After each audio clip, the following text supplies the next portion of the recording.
and welcome back to Book Banter. Today we're talking with Kelsey Gietl, who is released, as of today, Dusk Shall Weep. This is book 2 in the Larksong Legacy series and one you definitely want to grab. If you haven't read For a Noble Purpose yet, head on out and grab both of them today. So without further ado, let's welcome Kelsey to Book Banter. Hello. Hi, Tanya. How are you doing? I'm good. How are you doing today?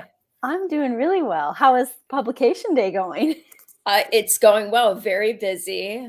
I mean, it's been so nice to see all of the posts from people in the reviews and the kind words. I'm very appreciative of all of it. Yeah. Well, it's well deserved. It's an excellent story. So thank you. It's hard to write book 2 in a series. It's very hard because you're like, well, that first one ended. Right. It wrapped up nicely. And then when you have to start again, I find book 2 a little daunting. Mm-hmm. I don't know if that's the same for you. Yeah, and especially since, your outline, like you outline the series and then it never quite goes how you plan, which as an indie author, I love that I can just go where the characters want me to go. And but at the same time, yeah, you get to the end of book 1 and suddenly some sort of wrench is thrown into book 2's outline. You're like, okay, well, now I've got to figure that out. And I also have to keep the flow of the, like, where I was going with the original characters. So it's challenging, but I enjoy it. And you also have to sort of like fill in a little bit of backstory because people may be entering the series at book 2, or they may have read 6 books or 10 books between book 1 and book 2. Mm-hmm. Or they're reading book 1, book 2, book 3 all in a row. So you kind of are straddling that to make sure that all readers have the same information in the same time. It's a fine line between like giving way too much information for those people that maybe, like I do this a lot, where you just, when all the books are out, you start with the first one and you just kind of keep going through. And so you don't want to bog them down with exposition at the beginning, but yeah, you may have somebody that comes in the middle of it, which I've done that as well in a series. And you're like, wait, who's who and what are they doing? Yeah. Right. And that's one of the reasons why in this particular series, I have a like cast of characters at the beginning, just with a quick blurb, not huge spoilers, but that was something that had been asked by multiple readers in my last series. So I included it this time around. It's actually, the key characters. Yep. Oops, let's see if I can get it in the camera. Yeah, it is absolutely brilliant. And a nice thing that you can go back to and reference. I do. Story Bible, all here on the front page. Like, what age were they? Okay. Yes, exactly. And little details, right? All those things. That's exciting. That's cool. You've done an exceptional job. I thoroughly enjoyed the story. So thank you. You're welcome. Thank you for writing that. It was, so it's the second book in the Larksong Legacy series. Can you tell us how the idea for the second story came to be? Sure. So I'm going to try to not give, spoilers for those who have not read this one, I guess, or the first one. But so basically, the entire series takes place, it starts in South Carolina, basically because the Lark brothers, there's 5 of them. 4 of them are traveling. 1 stays behind in South Carolina, but they are basically going from South Carolina. They head to Missouri in book 1, and then they're going to Washington Territory in book 2 in hopes of creating a better life. They were raised on a plantation, like they own the plantation, and they don't agree with kind of that slave-oriented society of the South. So they've decided they're gonna take a group of supporters and head out west to create a town where everyone is welcome. And so they've brought some of their previous slaves, now free men, with them as well, who are more like family. And so book 2 continues that story of now they're in Washington. They're trying to figure out how to build their town, which is not going well at all. One of the main elements of the book is this sort of, I'm going to say it's magical realism. A lot of people call it fantasy, but I feel like calling it fantasy leads people to think of like magic and dragons or something. So it's more magical realism that the brothers have these gifts that basically are based in science, but are taken to more of an extraordinary level. So in this one, Jameson is our main character, and he's a physician, and he has the ability to, basically not heal, like he can't lay hands on people and heal them, but he has knowledge of medicinal practices that would not be around during that time. So he's able to do a lot more than the average person without really knowing how he came about that information. Yes, that makes complete sense. Yeah.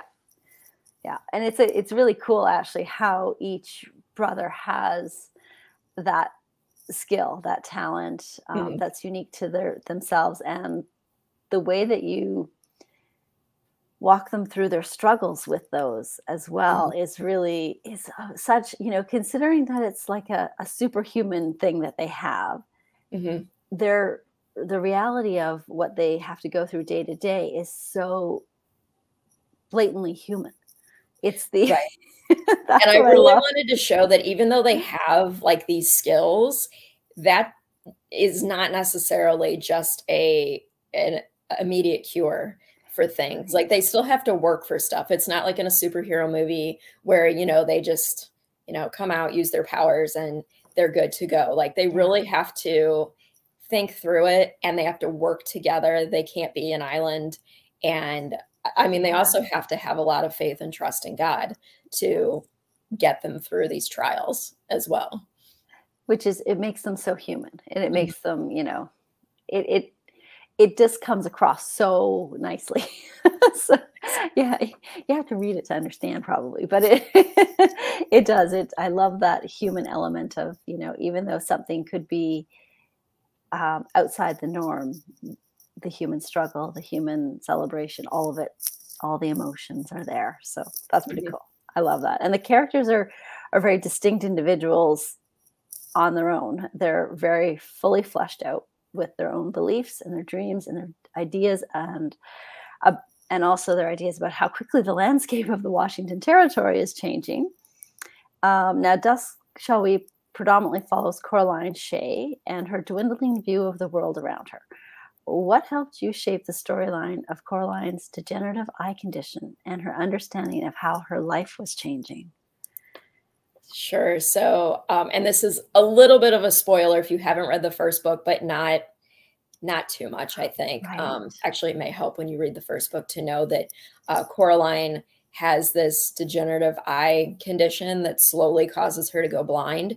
It's hereditary, although back then they wouldn't really consider it as such. They knew that it was in the blood because her father has it. Like she says, her great uncle has it, other people. But this was still in a time where they were just starting to figure things out about genetics. And so it was more like, oh, your family, like that whole, well, it must be some sort of sin of the father type of thing. Right. And so she's got that she has to deal with, of like, well, why did this happen to us? And so just, I mean, in regular life, that would be so difficult. But especially when you're headed out on the westward trail, you're going to this place you've never been before. And I mean, you're very dependent on the people that you're with. And Coraline, I guess this is another spoiler, sorry. Plug your ears if you haven't read. Or you haven't read, just ignore this part. So she's recently been widowed as well. So one of the things that went with going west is, in order to claim the land the government was giving, you had to be male to get like the first piece of land. But then if you were married, women could also claim a piece of land. In their husband's name. It was in the woman's name, but she had to be married. She had to be married. So if you're just a single woman, you could not claim land unless you were married. So there were a lot of men and women who would get married just so they could get extra land. So Coraline was married, to a man who was going to, he was a doctor as well. He was going to help her with her eyesight, and he died along the trail. So now she's not eligible for that land. Right. And her sister is also with her on the trail. So her sister is not eligible for land. So they have been kind of taken in by one of the brothers, Jameson, and he's allowing them to live on their land. But the problem is that if he would get married, or he would just get sick of them or anything, like he could say, get off my land. And as a woman, they would basically have no recourse. So, and she's going blind.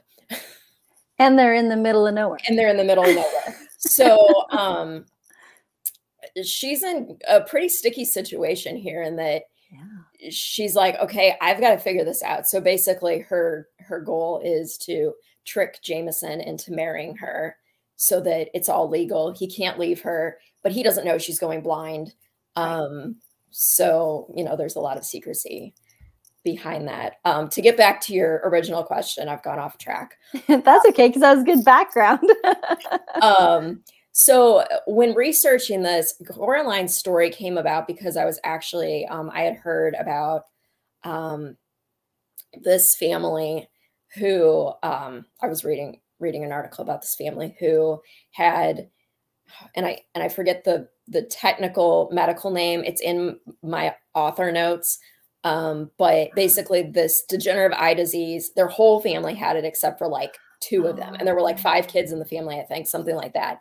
And so they were talking about like the younger kids trying to fulfill these goals before they went blind. And I was just like, wow, like, what if you knew this was coming? What would you do sitting there going, I'm going to go blind? Like, how would you deal with that? And then how would you deal with that out in the West as well? So that was what originally inspired me to create a blind character. And then I had also read Kate Breslin. She's an author. She writes World War I novels, but she wrote a book called Not by Sight. And in that, the main male character, he is in an explosion and he loses his eyesight. So for most of the book, he's blind. So that really inspired me to actually take this step to create a blind character, because it did seem very daunting at first. I'm like, how do you write a character they can't see? Everything is very sensory. But she did a great job with it. So it is a hard perspective to write from, because we're, as writers, we are very much about showing. And showing often includes, you know, those subtleties of what we see and what we witness. So that's a huge challenge all in itself. And there's a lot of challenges, actually. You bit off a big chunk here for this novel. I can't write. I would love to write a simplistic, like just a rom-com where, you know, there's one story. That would be great, but you can't write that. Yeah, no, your characters are very, very in depth, and to the point that, so like, for example, I cannot speak from an Indigenous person's perspective at all. I don't have that experience myself, but what I can say is, in Dusk Shall Weep, the relationship between some of the Larksong community and those native to the region was so deeply endearing. It's a challenge to write an inclusive story in terms of people and events throughout history without putting words in other people's mouths. How did you balance those aspects while remaining true to the fiction of the story? Because we don't want to leave anything out, but at the same time, the truth is harsh, to say the least. Right. And it was very difficult. So in the first book, I approach slavery and, you know, African Americans and the relationships during that time. And so I kind of took the same approach to this that I took to that I mean, I did a lot of research, and I read, you know, nonfiction books. I read a lot of firsthand accounts from both the settlers and the Native Americans, which most of the Native American accounts were written down by settlers because they just didn't have a lot of things that they wrote down. Their tradition was oral. Yeah. And so there was a book by James Swan. He was a settler there at the time, actually in the exact location that I'm writing about at the exact year.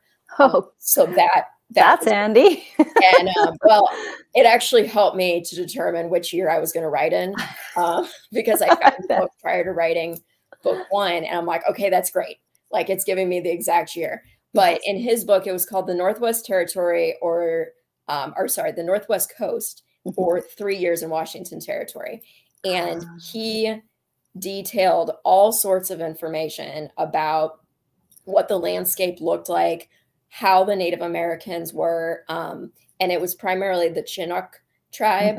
And I hope I'm pronouncing that correctly. I call it Chinook, but Chinook? I could be wrong. Okay. I found multiple pronunciations on different sites. Well, I'm pretty sure that all of us are probably saying it wrong. I apologize if it's incorrect. But their tribe had, at the time, had a very good relationship with this group of settlers who James Swan was part of the settler group. And so the two groups worked together and basically had this camaraderie, but they also remained in their independent cultures. And so they kept a lot of the same things that were unique to them. So this particular group of settlers was not forcing themselves on the natives. The natives weren't forcing themselves on the settlers, and they were all working together. And utopia. Right. I mean, I know they had issues, but that whole thing was very similar. That was kind of the basis of how I got the Larks goal of creating this society where everyone could work together, because that was, from my research, very atypical of settler native relations in that area at the time.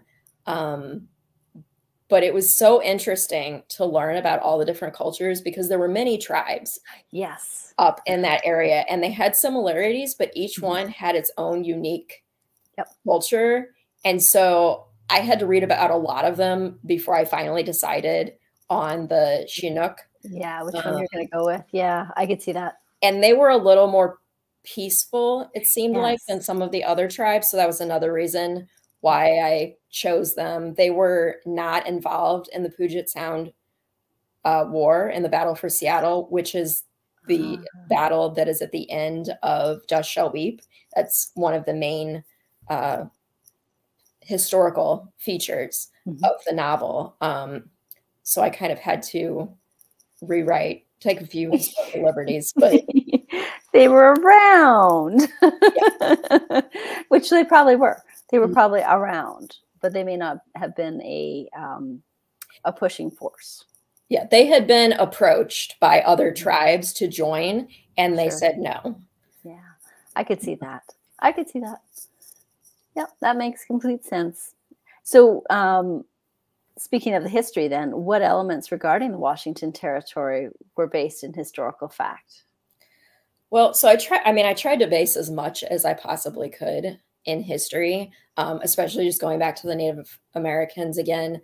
There were a lot of elements that I tried to add just tiny things into. So, for instance, the Chinook tribe had head flattening, if you've heard of that. Yes, where the babies would basically, they'd like strap them to this board, and so their foreheads would be flattened. And as far as anyone could tell, it did not harm them at all. I mean, it's not something I'd recommend people go out to. Wouldn't try it. That was just kind of one of their cultural type of things. And which was probably based in some story, some belief that we just don't know. I don't know what that is, but I do know that if you did not have the flattened head, that meant that you were outside of the tribe, or like ousted from the group, or you were a slave, because they had slavery there of other Native Americans. So they would get their slaves from like through war or trade, things like that. So the tribes of the Pacific Northwest, it seemed like, did not typically have white slaves. Like, they wouldn't go capture settlers, which a lot of, it seemed like, the Plains natives did. They got theirs more through other tribes. Right. But the slaves would not have the flattened head. And so that was one of the ways you could tell the difference between them. But things like that, burial rituals, I included their affinity for salmon. Like salmon was a very integral part of their society, and had a lot of spiritual aspects as well. Yeah. It's interesting too. It's, you know, the more widely I read, the more I said this, I don't know, a few episodes ago, I think, the more I come to realize that it doesn't matter what ethnicity we are, what language we speak, what religion we believe in. Humankind is just not very kind. And all have these Mars in our historical database, all the way up through to the present. And it's, you know, it's, I don't really think that it's as much about one group being different from another as is that's this human consciousness of view. I struggle with it, of course, as I'm sure most people do, because it's not polite. It's not kind. Right. Yeah. So it's interesting to me that when I had learned that the native tribes also had slaves of their own, I was like, oh my gosh, this is never ending.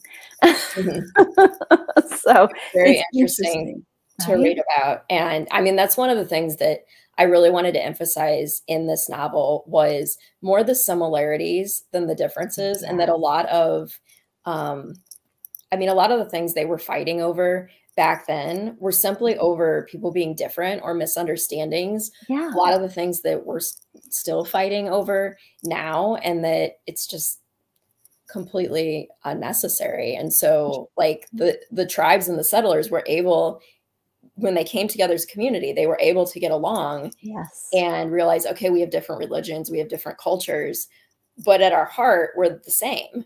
Yeah. So there's no reason that we can't get along.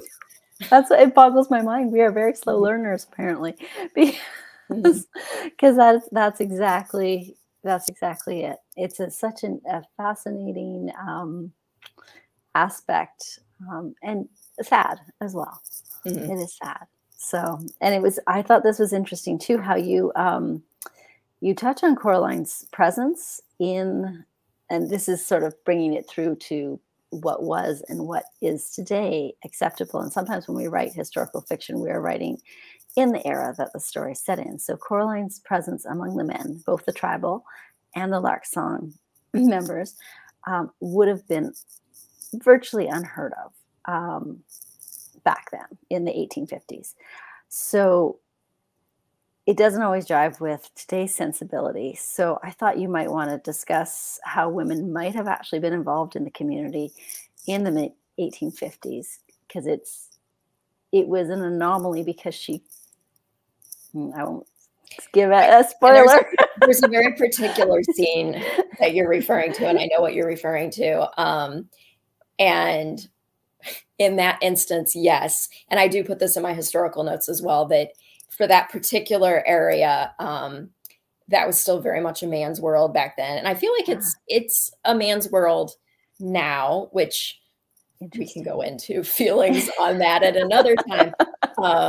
But so back then, outside of kind of politics and war, women in the West did have a different way of interacting with men than women in the East, typically.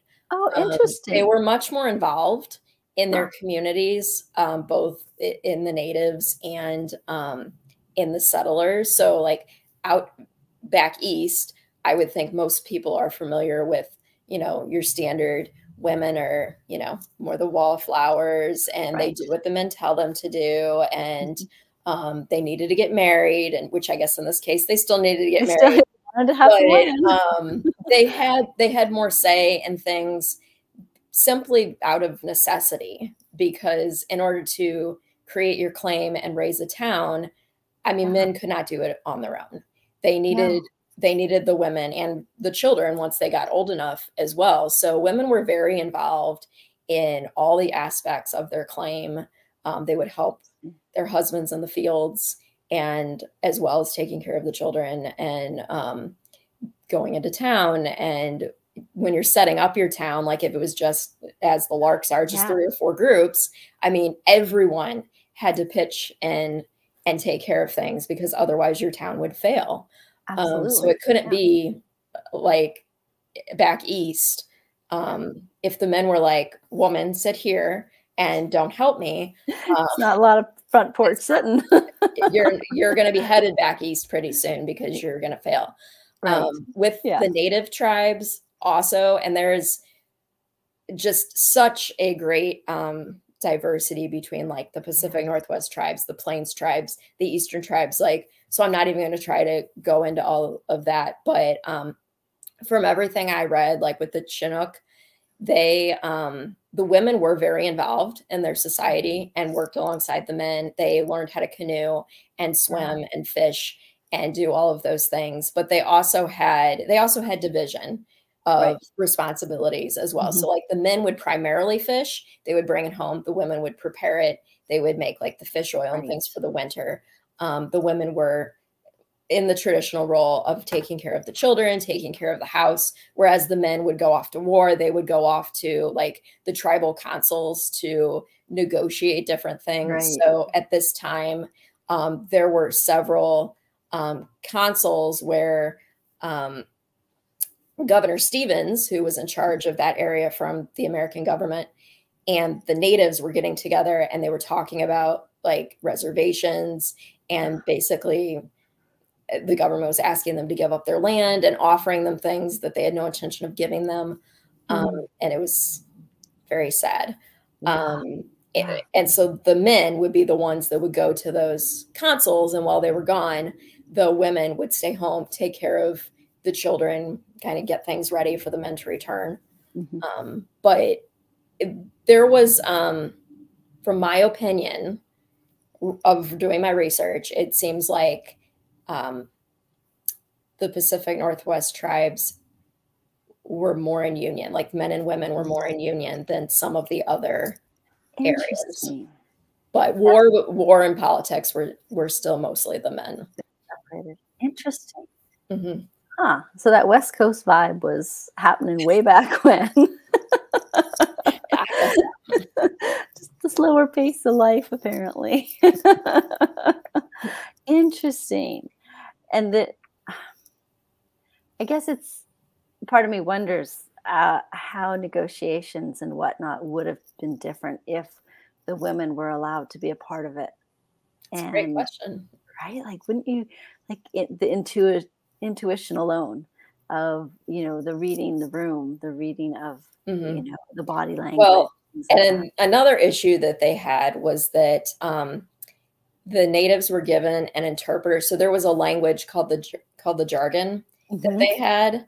And it was kind of a mix of the Chinook, English, and French. And so that was like the trade language that people used between the natives and the white settlers. But a lot of people didn't know it very well. And so hard to believe why. The government gave an interpreter for these tribal consuls. But the problem was also that, so you have different tribes, and each one speaks their own language, and each one speaks the jargon a little bit differently, and you have one interpreter.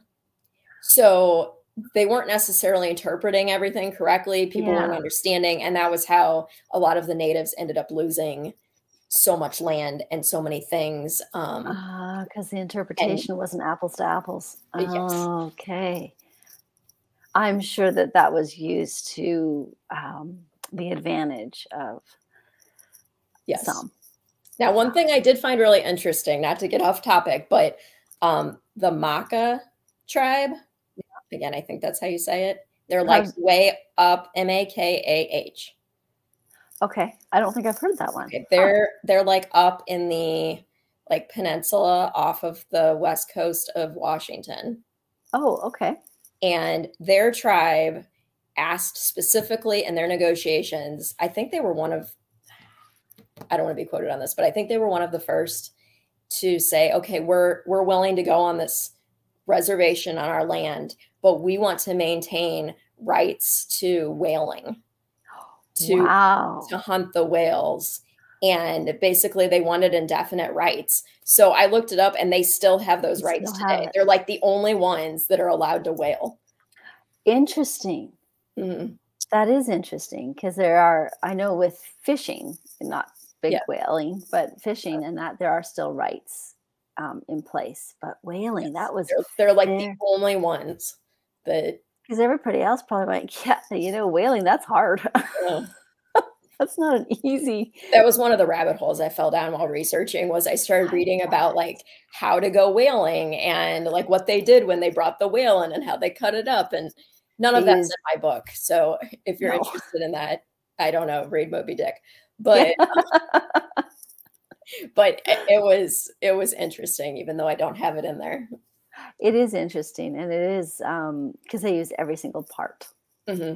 of everything, which I think is just like I have brilliant. salmon and oysters in there, but I don't have whales. Yes. No, no, and there would have been a lot of whales Hmm. through that stretch of land there, or water. I mean, there would have been Probably that. way more than Yeah, today. Like just thinking about some of the like how things would have looked differently, like the mhm, landscape, which is why I was glad to have that book, yeah, because like there were no cities. no, Seattle was like a postage stamp. yep.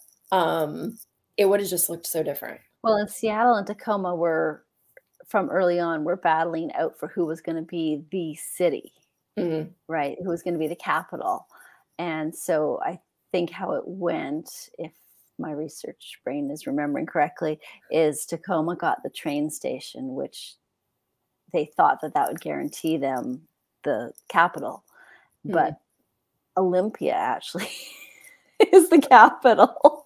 Right, So there was always this positioning politically between right. And Seattle between got the ships. they got the yeah, they got the ports Yeah, and stuff. Yeah, mhm.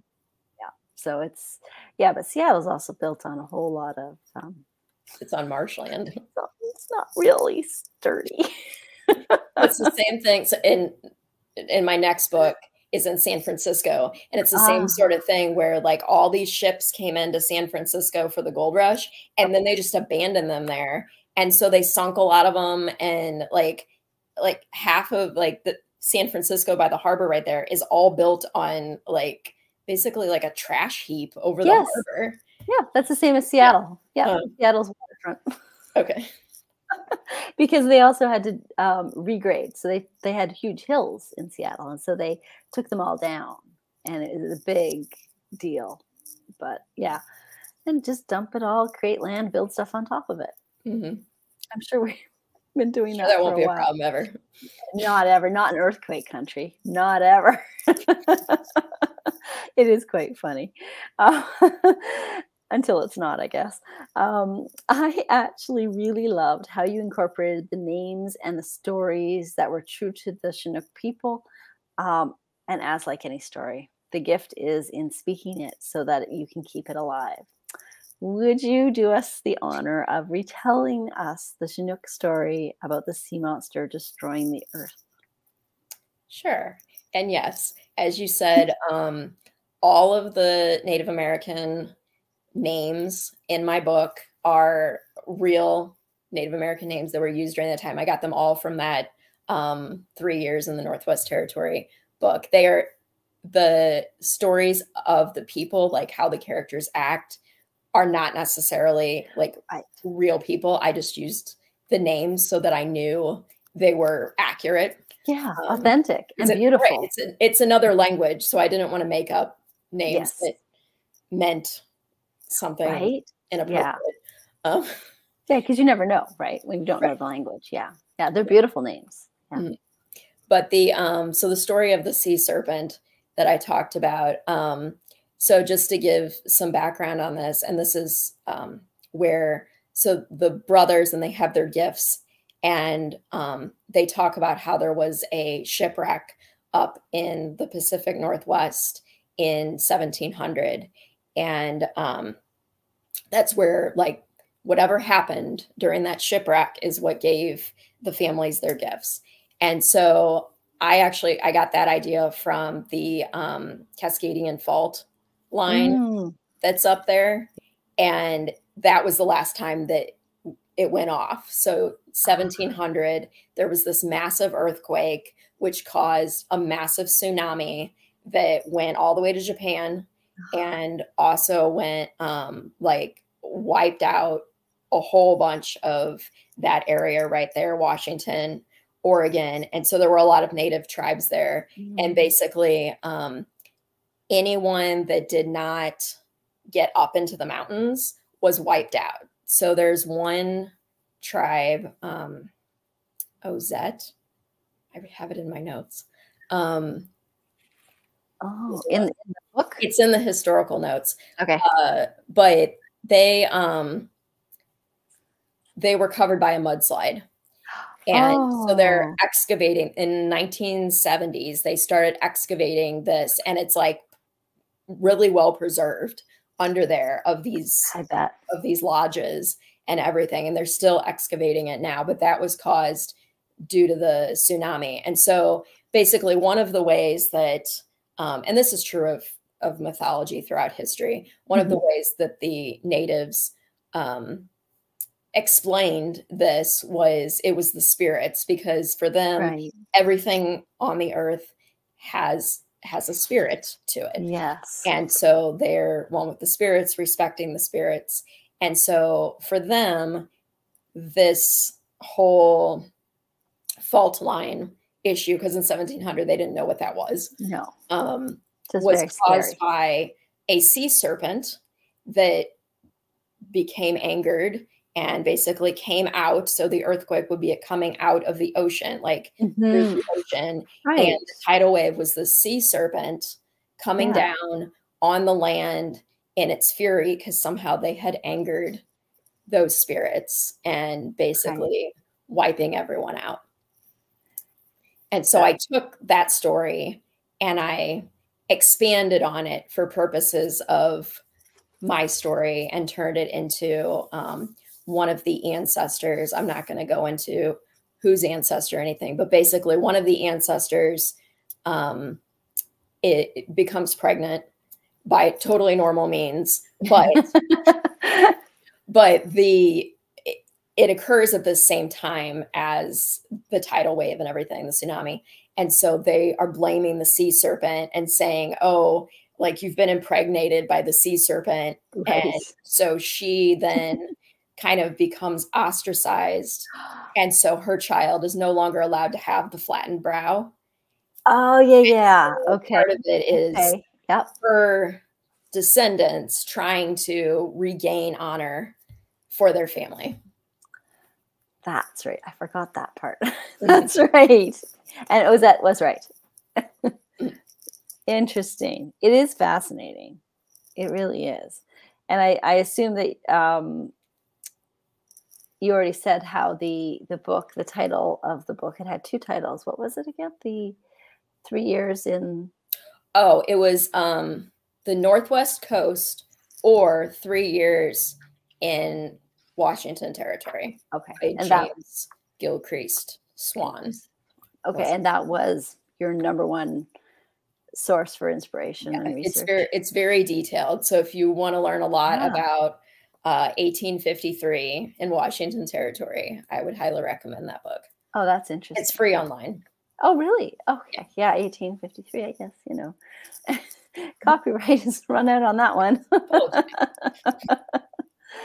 So what would you like readers to take away from Dusk Shall Weep? So I think really just, again, that we're all human and we're all very similar and go through the same types of experiences. One of the biggest issues that all the characters in the book has is being afraid to open up to people that they're close to because of fear of rejection. And the whole time they feel like what I'm going through, no one will understand. I'm completely alone, when really no one is completely alone. And I think that that's like a big deal in society today. Mental health is like issues are running rampant. And that's a big thread throughout this book is mental health, depression, anxiety, and the fact that people you don't think have it, like you would have never guessed. And there's one character in this book that I've heard from multiple people, and I'm sure you know who I'm talking about, that when it's revealed that he's got mental health things going on, they're like, I would have never guessed. So that's good though. What a good parallel. Yeah. So I just want people to know that they're not alone. They can talk to people, that it's our similarities that bring us together rather than our differences. And that's what we need to focus on. Absolutely. I 100% agree with you. Absolutely. So you briefly mentioned San Francisco. What can we look forward to next? What are you working on? So my next book is Sparks Fly Upward. I love that title. It's book 3 in the Larksong Legacy series. And I'm not going to tell you who the main characters are because you'll find out at the end of book 2, and I don't want to ruin anything. But basically, yeah, so it takes place in San Francisco, 1858 time frame. So it's a few years after book 2, which ends in 1856. Okay. And it's very much the dark side of San Francisco. Like, so at this time, the gold rush is kind of winding down and things are starting to get better overall for the city of San Francisco. It's not quite as just Wild West as it was. Like, families are moving in, like things are getting better. They've got police. But there's this circus that is where this is going to take place. And the circus, I'm calling it kind of a mix of From the Outside. It's The Greatest Showman. Families can come. Oh, yes. It's great. It looks wonderful, very well maintained. But behind the scenes, it's kind of like Moulin Rouge. Ah, gotcha. Yeah, that's good. There's some not good things going on there. And we're also going to find out more about the background of the gifted and kind of where the other families are, because there's supposed to be 7 families that are gifted, and the Lark's father has told them that they're all dead, but they don't necessarily believe that. And so we're going to find out what happens to the rest of them. That's cool.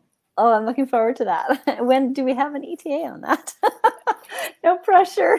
My goal is like April of next year, but we'll see how it goes. Because that's kind of how, like, the last several books that I've put out, that's about the time frame that they've been going. That makes sense. So we'll see. I've got it almost completely outlined and have started drafting. You have. Okay. So okay, because we should say Kelsey also works a full-time job, has a young family. I'm off work today. Yes, she's off work today. Has a family, does cover design, and edits and stuff for other people. So she's a busy, busy girl. It's amazing that we actually have you on here to chat. It's how I stay sane. I just stay busy.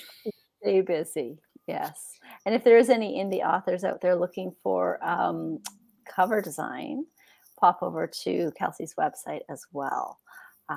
She does beautiful covers and she designs her own as well. Yes. Thank you. I would love to work with anybody. So they're beautiful. I actually just peeked at them before we hopped on.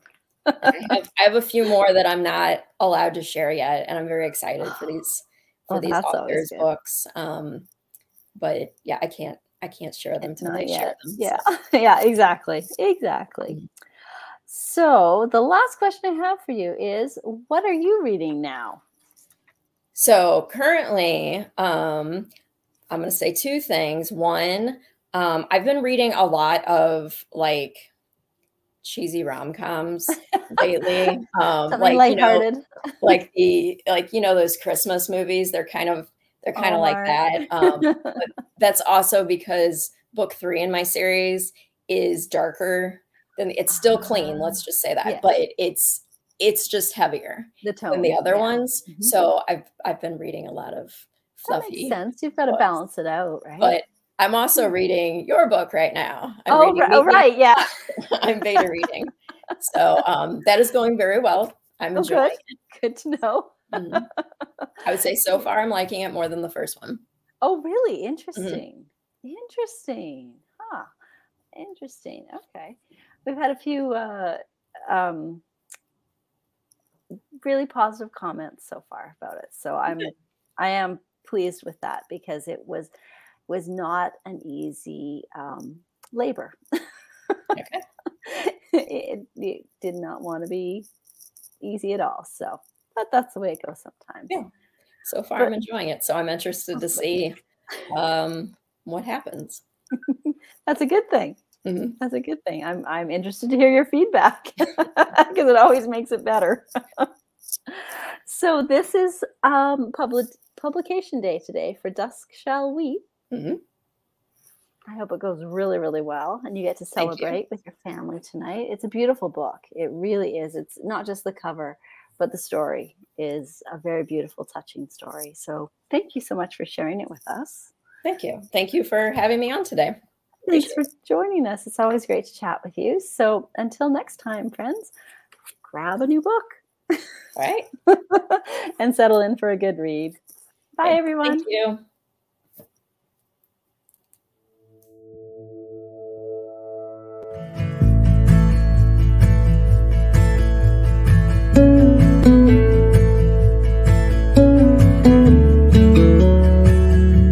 Thank you.